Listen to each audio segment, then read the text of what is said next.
સૌ મિત્રોને જય સોમનાથ. ઓમ નમસ્તે. પ્રિય મિત્રો, તમારો દિવસ શુભ રહે, મંગલમય શુભકામના. હું બિલીમરાથી જોગીભાઈ વ્યાસ આપ સૌનું આપણી જોગેશમાં આપનું હાર્દિક સ્વાગત કરું છું. મિત્રો, આજ રોજ જોઈશું આજનું શુભ પંચાંગ. આજે તારીખ છે 30/8/2024 ને શુક્રવાર. શ્રાવણ વદ 12 તિથિ છે. આજે જેણે એકાદશીનો ઉપવાસ કર્યો હોય તે લોકો અન્નદાન કરવું જોઈએ, ગરીબોને, ભિક્ષુકોને અને બ્રાહ્મણોને. આજના દિવસે શુક્રવાર છે. ભગવાન શંકરની ઉપાસના આરાધના કરવા માટે શ્રેષ્ઠ દિવસ. આજે વૃષભ રાશિ વાળા અને તુલા રાશિ વાળા માટે પણ ઘણો શ્રેષ્ઠ દિવસ છે. આમ તો બધા જ જીવો માટે શિવની ઉપાસના આરાધના બહુ ઉત્તમ જ રહેતી હોય છે, પરંતુ વૃષભ રાશિ વાળાએ સોમનાથ દાદાનું સ્મરણ કરવું જોઈએ. ભગવાન પ્રભાસ પાટણ વાળા સોમનાથ દાદા જે પ્રથમ શિવલિંગ, એની ઉપાસના આરાધના કરીને સ્મરણ કરીને પૂજન કરવું જોઈએ. તેમજ તુલા રાશિ વાળાએ મહાકાલનું સ્મરણ કરીને પૂજન કરવું જોઈએ. આમ તો દરેક જીવ માટે આ વસ્તુ છે. સોમનાથ અને મહાકાલની ઉપાસના આરાધના આજે કરો, જ્યારે ભગવાનનું સ્મરણ કરીને કરો, સારી સફળતા મળશે. આજે બ્રાહ્મણોને દહીંનું દાન કરવાનું પણ બહુ જ મહત્વ. આજે જીવંતિકા વ્રત પણ છે. આ જીવંતિકા વ્રતમાં ફક્ત પીળા વસ્ત્ર પહેરવાની ના છે અને અલંકાર ધારણ કરવાની ના છે. આમ પીળી વસ્તુ નડવાનો કોઈ દોષ નથી. પીળા દોરા, પીળી રાખડી પહેરેલી હોય એનો કોઈ દોષ નથી. વધારે પડતા સોના, ઘરેણાં, ચાંદી વગેરે પહેરવાની ના છે. મંગળસૂત્ર વગેરે પહેરી શકાય છે. આજના દિવસે ભગવાન શંકરની ઉપાસના આરાધના કરવા માટે અને તેમજ વિષ્ણુ ભગવાનની ઉપાસના આરાધના કરવા માટે બહુ ઉત્તમ દિવસ છે. અઘોર દ્વાદશી છે એટલા માટે. આજે જોઈશું આજનો શુભ પંચાંગ. આજે જે બાળકનો જન્મ થાય છે એની તિથિ ગણાય છે બારસ. આ બારસ તિથિ આવતીકાલે મળશે કે 2:26 પૂર્ણ થઈ જશે. ત્યાર પછી જે બાળકનો જન્મ થાય એની 13 તિથિમાં આવશે. માટે પ્રદોષ આવતીકાલે છે. આજે આવતીકાલે શનિ પ્રદોષ વ્રત છે. જે લોકો પણ પ્રદોષનું વ્રત શરૂ કરવું હોય તો આવતીકાલથી કરી શકે છે, પછી દર મહિને કરી શકાય. આજે જે બાળકનો જન્મ થાય છે એનો યોગ ગણાય છે, એનું નક્ષત્ર ગણાય છે પુનર્વસુ. આ પુનર્વસુ નક્ષત્ર આજે સાંજે 5:56 પૂર્ણ થઈ જાય છે. પુનર્વસુ નક્ષત્ર ઘણું શુભ છે. આ પુનર્વસુ નક્ષત્રની અંદર ઉપાસના આરાધના કરવા માટે પણ શ્રેષ્ઠ છે, કારણ કે દરેક પ્રકારની મુશ્કેલીઓનું નિવારણ થતું હોય છે. એવું આ નક્ષત્ર છે. પરંતુ સાંજે 5:56 પછી જે બાળકનો જન્મ થાય એનું પુષ્ય નક્ષત્ર ગણાય છે. આ પણ ઘણું શુભ માનવામાં આવે છે. આજે જે બાળકનો જન્મ થાય છે એનો યોગ ગણાય છે વ્યતિપાત. આ વ્યતિપાત યોગ આજે સાંજે 5:47 સુધી છે. જે લોકોના જીવનમાં ખૂબ ઉત્પાદ થતો હોય, વારે ઘડે કઈ ને કઈ ઉપાધિઓ જ આવતી હોય, એ લોકો માટે આજના દિવસે ભગવાન શંકરના મંદિરે જાઓ. તાંબાનો કળશ લેવાનો, એમાં ઘી ભરવાનું. ગાયનું ઘી કોથળીમાં ભરીને મૂકવું અંદર, એટલે લોટો બીજો કામ આવે છે. ઘી પણ કામ આવે છે. એ ઘી ભરી એની પર ડીશ મૂકો તાંબાની, એની અંદર તલ મૂકો કાળા, એની અંદર કઈ દક્ષિણા મૂકો, ઉપર એક દીવો મૂકો અને ભગવાન શંકરના મંદિરે જાઓ અને જેને હાથમાં દીવો રાખો, કળશ હાથમાં રાખો અને ભગવાનને પ્રાર્થના કરવાની કે મારા જીવનમાં જે કાંઈ ઉત્પાદ છે, જે કાંઈ તકલીફો છે, જે દરિદ્રતાઓ છે એ દૂર કરો. મારું આરોગ્ય સારું રહે એવું કરો, મારી મનની મનોકામના પૂર્ણ કરો, એમ કરી ભગવાનને અર્પણ કરી દો શિવ મંદિરે. ત્યાં મૂકીને આપો. 100% રિઝલ્ટ મળશે, કારણ કે શ્રાવણ માસ પણ છે, નક્ષત્ર પણ સરસ છે અને તિથિ પણ સરસ છે. આજે વ્યતિપાત યોગ છે, માટે ખાસ આ કરવું છે. આજે વ્યતિપાત યોગમાં જે બાળકનો જન્મ થાય છે ચોક્કસ પૂજા વિધિ કરી લેવાની, પરંતુ આજે સાંજે 5:47 સુધી આ યોગ રહેશે. બપોરે 12-12:30 સુધીમાં દાન કરી દેવું યોગ્ય ગણાય. આજે સાંજે 5:47 પછી જે બાળકનો જન્મ થાય એનો વરિયાન યોગ ગણાશે. આજે જે બાળકનો જન્મ થાય છે એનું કરણ ગણાય છે કૌલવ. કૌલવ કરણ આજે મળસ્કે 1:38 થી શરૂ થઈ બપોરે 1:58 પૂર્ણ થઈ જાય છે. ત્યાર પછી જે બાળકનો જન્મ થાય એનું તૈતિલ કરણ ગણાશે. આજે જે બાળકનો જન્મ થાય છે એની રાશિ ગણાય છે મિથુન. મિથુન રાશિનો અક્ષર આવે છે કચ્છ. મિથુન રાશિનો સ્વામી બુધ ગણાય છે. પરંતુ મિત્રો, મિથુન રાશિ આજે સવારે 11:34 પૂર્ણ થઈ જાય છે. આજે સવારે 11:34 પછી જે બાળકનો જન્મ થાય એની કર્ક રાશિ ગણાય. કર્ક રાશિનો અક્ષર આવે છે ડ. કર્ક રાશિનો સ્વામી ચંદ્ર ગણાય છે. ધ્યાન રાખજો, આજે રાશિ બદલાય છે. આજે સવારે 11:34 સુધીમાં જે બાળકનો જન્મ થાય એની મિથુન રાશિ અને ત્યાર પછી જે બાળકનો જન્મ થાય એની કર્ક રાશિ ગણાશે. આજે સવારે 11:34 થી કર્ક રાશિ શરૂ થઈ 1 તારીખે રાત્રે 9:49 પૂર્ણ થાય છે. એટલે ત્યાં સુધી જે બાળકોનો જન્મ થશે બધાની રાશિ કર્ક ગણાશે. રાશિ, તિથિ, વાર, નક્ષત્ર, યોગ કરણનું બહુ જ મહત્વ છે. મિત્રો, યોગ્ય સમયની પૂજા વિધિ કરાય, તમારું જીવન સરળ બની જશે. આજે જે કોઈ મારા સબસ્ક્રાઇબ મિત્ર યા મારા ઘર પરિવારમાંથી કોઈ પણ સદસ્યની વર્ષગાંઠ છે યા મેરેજ એનિવર્સરી છે, બધાને મારી ઘણી ઘણી શુભકામના. તમારા જીવનમાં ખૂબ પ્રગતિનું થાય. ભગવાન શંકર તમારી બધી મનોકામના પૂર્ણ કરે, હું સોમનાથ દાદાને પ્રાર્થના કરું છું.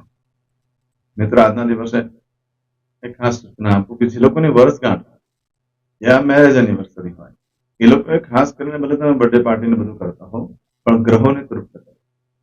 ઘરમાં હોમ કરાવો, ગ્રહનો હોમ કોઈ પણ મંદિરે જઈને કરાવો યા તમારા ઘરે કરો, કોઈ તીર્થ સ્થાન પર જઈને કરો, દરેક જણે દર વખતે તમારે જયારે વર્ષગાંઠ આવે, આમ તો તિથિ પ્રમાણે કરો તો વધારે શ્રેષ્ઠ છે, પણ તિથિ કદાચ યાદ ન હોય તો તારીખ પ્રમાણે પણ કરો તો તમારું આખું વર્ષ સુંદર છે. કઈ પણ પ્રકારની આદિ વ્યાધિ ઉપાધિ હશે એમાં રાહત. ઘરમાં કરવાથી ઘર પણ વિતરત થશે, મંદિરે જઈને કરશો તો પણ ડબલ ઘણું ફળ મળશે, તીર્થ સ્થાને કરશો તો વધારે શુભ ફળ મળશે. માટે આ ખાસ તમને બધાને નિવેદન છે કે ભગવાનની ઉપાસના આ રીતે કરી ભગવાને જે ગ્રહો આપણા જીવનમાં સારું ખરાબ પણ આપતા હોય છે એને આજે તૃપ્ત કરવા નવગ્રહનો હોમ કરી શકાય છે. આજે જે કોઈ સબસ્ક્રાઇબ મિત્રની વર્ષગાંઠ છે, મેરેજ એનિવર્સરી છે, બધાને મારી ઘણી ઘણી શુભકામના. આજના દિવસે આજનું સુકન કરી લેજો, આખું વર્ષ સુંદર રીતે વ્યતીત થશે.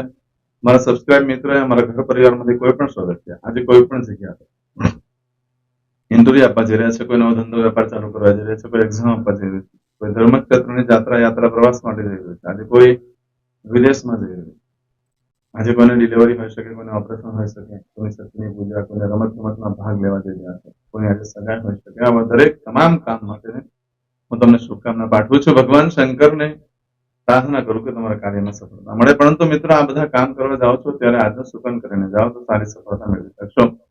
એમ તો આજે શુક્રવાર છે તો ઘરેથી નીકળો છો ત્યારે મોટી બહેનને પગે લાગીને જાઓ. મોટી બહેન ન હોય તો માસીને, માસી ન હોય તો માતાને વંદન કરીને જાઓ. દેવસ્થાનમાં ભગવાનને પૂજાના સ્થાનમાં જઈને પગે લાગીને જાઓ. ભગવાનને કહેવાનું કે તમારા કામમાં મારી સાથે રહેજો, મને સફળતા આપો. આમ પ્રાર્થના કરીને નીકળો, સારું પણ મળશે. આજે પત્નીને બહાર ફરવા લઈ જવું જોઈએ, સાંજે બહુ સારું ન થશે. સારું સારું ખવડાવવું જોઈએ, ખાટી મીઠી વસ્તુ ખવડાવવી જોઈએ. આજે નાના બાળકોને મીઠી વસ્તુ ખવડાવવી જોઈએ, એનાથી લક્ષ્મી દેવી પ્રસન્ન થાય છે. આજે બ્રાહ્મણને દહીં દાન કરવાથી પણ લક્ષ્મી પ્રસન્ન થાય છે, શુક્રદેવ પ્રસન્ન થાય છે. આજના દિવસે આખા દિવસમાં જે કામ કરવા માટે ચોક્કસ શુભ સમય છે તે આપણે જોઈ લઈએ. તો આજે સવારે 6 થી 10:30 વાગ્યા સુધીનો સમય શુભ રહેશે. તેમજ બપોરે 12 થી બપોરે 1:30 સુધીનો સમય શુભ રહેશે. સાંજે 4:30 થી સાંજે 6 વાગ્યા સુધીનો સમય શુભ રહેશે. રાત્રે 9 થી 10:30 વાગ્યા સુધીનો સમય શુભ રહેશે. રાત્રે 12 થી બીજા દિવસે મળશે 4:30 વાગ્યા સુધીનો સમય શુભ રહેશે. આ સમયગાળા દરમિયાન તમે કોઈ પણ કાર્ય કરો છો તે કાર્યમાં સારી સફળતા પ્રાપ્ત કરશો. પરંતુ મિત્રો આજના દિવસે તમારી કોઈ પણ વસ્તુ ચોરાઈ જાય, ખોવાઈ જાય તો 7 દિવસમાં મળે, બાકી મળવાની શક્યતા ઓછી છે. આજના દિવસે કોઈ પણ કાર્યનો આરંભ કરવો હોય તો કરી શકાય છે. ખરીદી વેચાણ વગેરે બધું કરી શકાય એવું છે. આજના દિવસે પશુની ખરીદી પણ થઈ શકે, વાહનની પણ ખરીદી થઈ શકે છે, મંગળસૂત્ર ખરીદી કરી શકાય છે. આજના દિવસે તમે એફડી લઈ શકો છો, લાંબા ગાળા માટે મૂકવા માટેનું ધિરાણ કરી શકો છો. આજના દિવસે ઘર, મિલકત, પ્રોપર્ટી વગેરે ખરીદવા માટે પણ સરસ છે. આજના દિવસે જે તમે કાર્ય કરો છો એ લાંબા ગાળા સુધી સુખ પ્રાપ્ત કરાવે છે અને ઘરમાં સુખદ પ્રસંગો પણ આવતા હોય છે.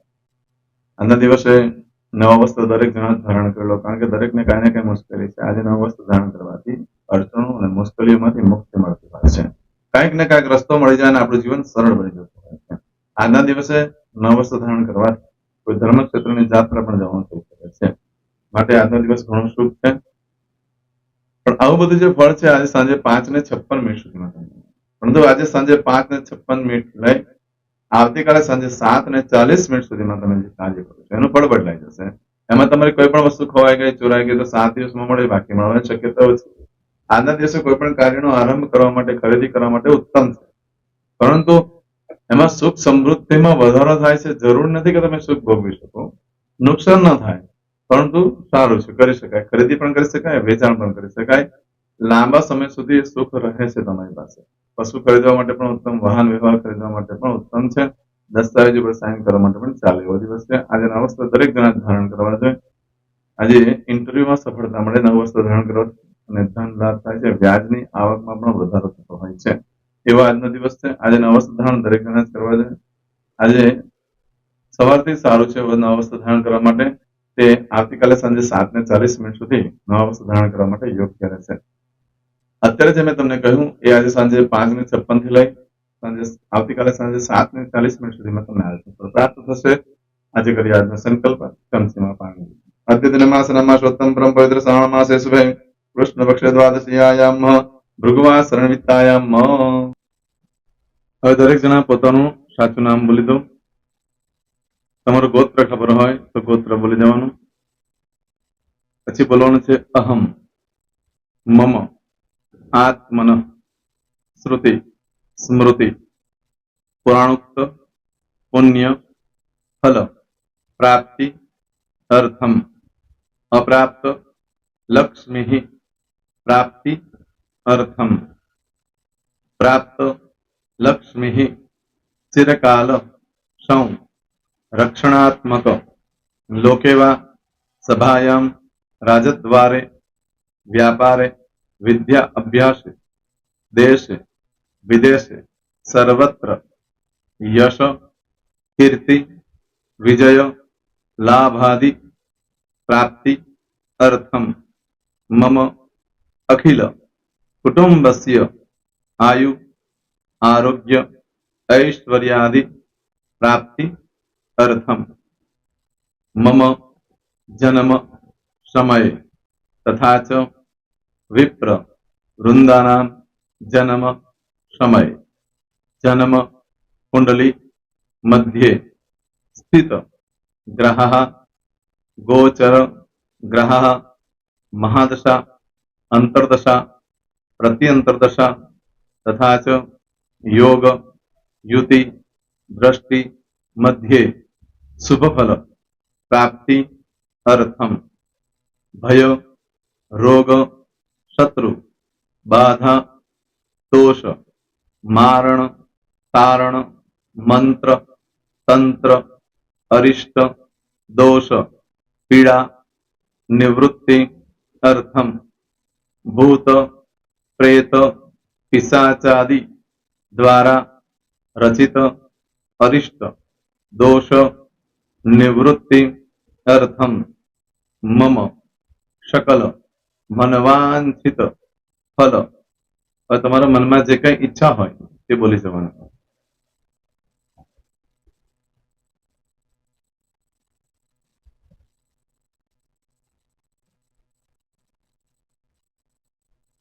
બોલવાનું અનુસારતઃ सकल मनवांछित फल प्राप्ति अर्थम. હવે જે બરકતની પૂજા વાળા છે એ લોકો તો આ બધું બોલવાનું જ હોય છે, એ લોકો માટે કોઈ સ્પેશિયલ નથી. પણ જે લોકોએ હવે જે કહું છું તે લોકોએ જ બોલવાનું, જેના લગ્ન થઈ ગયા હોય એ લોકોએ બોલવાનું છે. મમ દાંપત્ય જીવન મધ્યે સુખાકારી પ્રાપ્તિ અર્થમ પુત્ર પૌત્રાદિ સંતતિ પ્રાપ્તિ અર્થમ. આ સંતાન પ્રાપ્તિ વાળા માટે પણ આવી જાય છે. દીર્ઘ આયુ આરોગ્ય ऐश्वर्यादि प्राप्ति अर्थम तथा च. હવે જેના લગ્ન નથી થયા તે લોકોએ બોલવાનું. મમ જટટી વિવાહ योग प्राप्ति अर्थम विवाह पश्चात दाम्पत्य जीवन मध्य सुखाकारी प्राप्ति अर्थम. હવે જે લોકોને સંતાન પ્રાપ્તિ નથી, જે લોકોને સંતાન પ્રાપ્તિ છે કરવી છે એ લોકોએ બોલવાનું. मम दाम्पत्य जीवन मध्य सुखाकारी प्राप्ति अर्थम तथा च दीर्घ आयु आरोग्य ऐश्वर्यादि समन्वित संतति सुख प्राप्ति अर्थम. હવે જે અભ્યાસ કરી રહ્યા છો છોકરા વિદ્યાર્થીઓ છે તે લોકોએ બોલવાનું છે. મમ વિદ્યા અભ્યાસ મધ્યે उत्तरो उत्तर प्रगति उन्नति सानुकूलता पूर्वक दिव्य सफलता प्राप्ति अर्थम. और जो लोग विदेश में जवा मांगता हो कि सीप में जवा मांगता हो, मतलब भारत देश ने बहार जने धंधो व्यापार करवा मांगता हो ए लोग अथवा विदेश जवा मांगता हो कायम माटे ए लोग बोलवानुं छे. मम जटटी विदेश गमन योग प्राप्ति अर्थम विदेश गमन कार्य मध्य सानुकूलता पूर्वक दिव्य सफलता प्राप्ति अर्थम. आरोग्य वाળા બોલવાનું છે, જેને આરોગ્યની પૂજા આપેલી હોય એ લોકોએ. એમ તો દરેક જણા જ બોલવાનું. બોલો મમ આયુ આરોગ્ય ऐश्वर्यादि प्राप्ति अर्थम.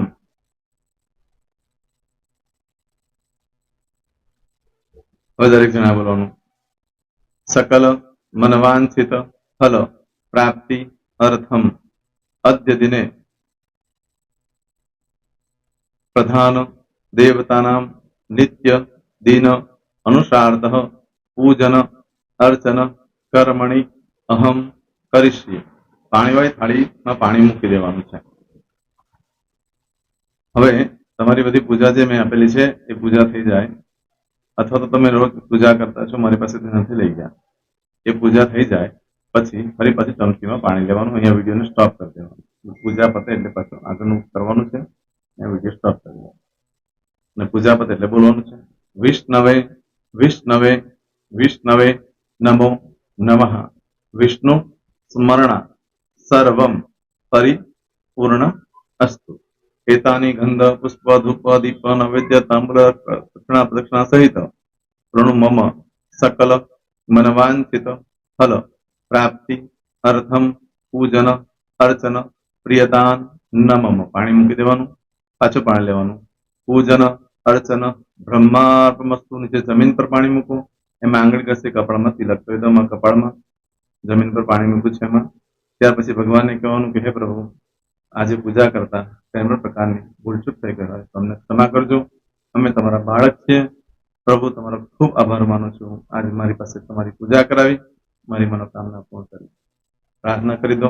જગ્યા પરથી ઉભા થઈ શ્રીનારાયણ ભગવાનને પાણી ચડાવી દો. નિત્ય કર્મ જે કરતા હોય તે કરો. જય શ્રી. તમારો દિવસ શુભ રહે. તમે અને તમારો પરિવાર સુખી રહે, સંપન્ન રહે, સુરક્ષિત રહે, એ ભગવાન સોમનાથ દાદાને પ્રાર્થના. તો મિત્રો, તમે મારા વિડીયોને લાઈક ના આપી હોય તો સૌથી પહેલા લાઈક આપી દો. અને ત્યાર પછી જો તમે મારી આ ચેનલ સબસ્ક્રાઇબ ન કરી હોય તો સૌથી પહેલા સબસ્ક્રાઇબ કરી લો અને બેલ આઇકોન ઓલ પર ક્લિક કરવાનું ભૂલશો નહીં, જેથી કરીને સૌથી પહેલા નવી વિડીયો જે કંઈ મૂકું એ તમને મળે. મિત્રો, કંઈ પણ મૂંઝવણ હોય તો મને આ નંબર પર તમે ફોન કરીને પૂછી શકો છો. મારો મોબાઈલ નંબર છે 9825546459. મિત્રો, કોમેન્ટ્સમાં જય સોમનાથ લખવાનું ભૂલશો નહીં. ફરી પાછા નવા વિડીયો સાથે મળીએ. ત્યાં સુધી સૌને જય સોમનાથ.